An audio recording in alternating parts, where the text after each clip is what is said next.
Sacrifice is usually associated with the loss of something, but we often ignore what we gain from it. Sacrifice lies at the core of every good story. It gives the plot meaning, because without it there is no weight to the choices the characters make. And I think it can also apply to our own lives. Welcome to Unwritten Tomes, where I talk about how fictional stories can relate to our everyday lives. Today's episode was inspired by the book series Arc of Scythe by Neal Shusterman. I've got the Polish translation of the book right here.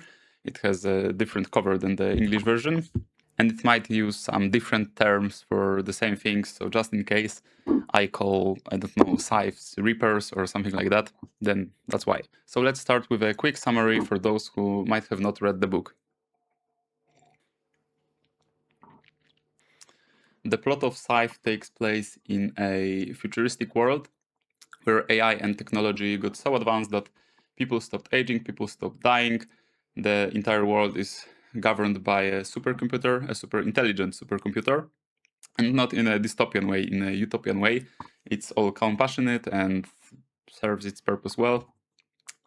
But there is like one problem left in this world, which is overpopulation. Since the technology is so good that people are not dying and they are not aging, then that means the amount of them increases indefinitely. And at some point, Earth can't support that many people. So someone needs to die. And because from a moral standpoint, people decided it would be weird to let AI decide it, and they can't do that, they made an organization called Scythedom, which is responsible for picking who will die, when will die, and also, let's call it, performing the execution. In the first book of the series, two main characters, Rowan and Citra, are chosen as apprentices for scythes. And just in case, here is where we can get to some little spoilers, but I'll try to avoid the major plot points. Alright, so they're picked as potential apprentices for scythes, because they can't be forced, so they're wondering whether they should accept this training. So now you might wonder, what does it mean to be a scythe? Well, first of all, you have a quota, the amount of people you have to kill, and every scythe sort of has their own methods, but that's not important to this point. What is important is that as a scythe, you will live a completely different life. At the ceremony where you finally finish your training, you get to choose a different historical name, and that's what you start to be called.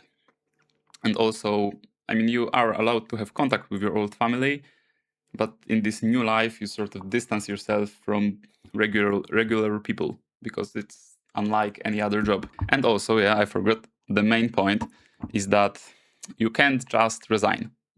When you become a scythe, you become a scythe until death, and in a world where people can live very, very long, that can be pretty scary. There is just one way to resign, which is to, you know what, self-gleaning, that's what they call it. Now, regarding the conflict of sacrifice versus meaning. So now we already know what the main characters would sacrifice. They would sacrifice their old lives, they would take on a really difficult and challenging job, and they don't really want to do that. Like, who in their right mind would want to kill people? And that's also the point. If you are the right person to do this job, then you don't want to accept this job. So the reason they end up accepting it is the, I guess, sense of responsibility, or maybe how responsibility relates to meaning, because they are aware that someone needs to do this job. And if they don't accept it, then there is potential that someone who isn't really suited for the job will accept it. And also, I've got another point. Like, imagine after all of that, after you get chosen, and you're imagining your life, what would happen when you become a scythe, and then you just return to your usual life. In a life where you can live indefinitely and you're not really worried about anything, there is no challenge, it feels kind of empty. You know what I mean? So my point is that quite often with sacrifice and challenge comes a lot of meaning. When you often sacrifice something, it's usually you get something for exchange, but it's not always something material. And in many cases, we actually deal with sacrifice in everyday life. Unlike the people in the book, our time is limited. So every time you choose something, you have to give up something else. And that's also a type of sacrifice I believe gives our choices meaning. And quite often, the size of the sacrifice can coincide with how much meaning you receive in exchange. Of course, it's not a blanket statement. There are definitely ways you don't want to sacrifice yourself. There is such a thing as pointless sacrifice. But in the story of Scythe, this one sacrifice pretty much leads to the entire story. All of the major changes in the world that happen all started from this point that they decided to go on this path of becoming a scythe. And it also happens pretty much in every story, at least every good story. Without conflict, there is no plot. And conflict needs sacrifice and challenge. Imagine a main character in a book or movie getting through every obstacle without giving up anything, without any challenges, no problems. That's a really boring plot. Because without sacrifice, there is no weight to the story. And we resonate with challenges, we resonate with sacrifice, we admire it, and we relate to it. And sacrifice can take many different forms. Sometimes it's as simple as I said, that in our everyday lives, each choice is pretty much a sacrifice.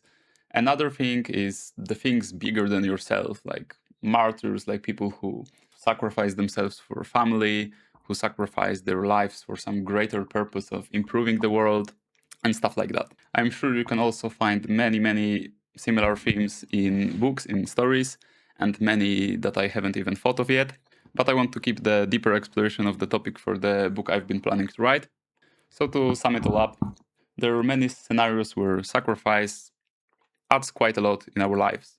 Every hobby, every career, every pursuit, every relationship we pick, and especially the things important to us. I would say this importance kind of transitions from the thing we sacrifice to the thing we are sacrificing it for. So the more you sacrifice, the more meaning this final thing gets. There are, of course, some nuances to this, but as I said, I want to do a full in-depth research of the topic and themes in different kinds of stories in the next book, or in my first book, I guess. So I would say sacrifice can take many different forms, but maybe we shouldn't really avoid it. If you avoid sacrifice forever, then life feels kind of empty. I think we are not meant to do everything, and sacrifice actually gives quite a lot of meaning to our lives. So before we end it, here is a drawing for today's episode. And if you enjoy stories, books, and a bit of philosophy, I'm launching a newsletter, Fictional Stories versus Everyday Life. Every issue will introduce at least one story or idea from a book. And then there will be a very short essay, some personal updates regarding the books I'm writing, behind the scenes of this entire production, and of course an illustration for every issue, because I still believe in handmade artwork in the modern age of AI. Yeah, read more books, look at more art, and see you.